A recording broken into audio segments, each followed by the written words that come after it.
I grew up in Toronto, Ontario, Canada. I played for the Toronto Mets in high school, played for the Canadian Junior National Team.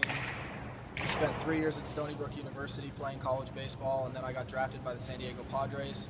I was a second baseman and a shortstop up until the beginning of this season, when the Rays converted me after I was traded.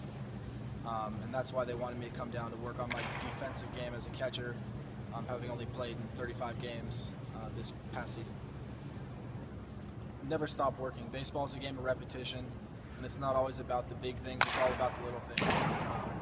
Focusing on getting the ball to come out straight, have good backspin, focusing on keeping your swing path the same. There's always somebody that's out there in a batting cage or on a mound or working on their defense, so it's always about just continuing to work hard every single day and making sure that you're working on something specific. I think the best and worst part of it is playing every single day. It's tough mentally when you're going through 140 games in 150 days. When you're playing well, it's awesome because you're going out there with 20 of your best friends and you're having a great time playing. But on the other hand, it's a grind when you're not playing well, and you have to really sort of figure out a way to go out there and play at your best every single night, even if your results aren't there. Focus on your mental game. It's something that my parents and my sister have been telling me for years, and it was something that I always kind of pushed off as being just sort of something to sort of fake your way through it.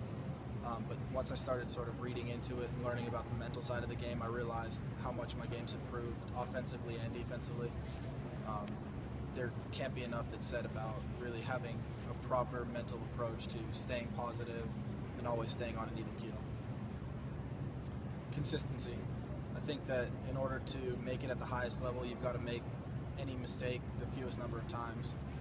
Big league guys will still make errors defensively. They'll still miss a big fastball over the middle of the plate, but the amount of times that they're going to do that is so much smaller than a first-year pro and so much smaller than a guy that's playing in high school baseball.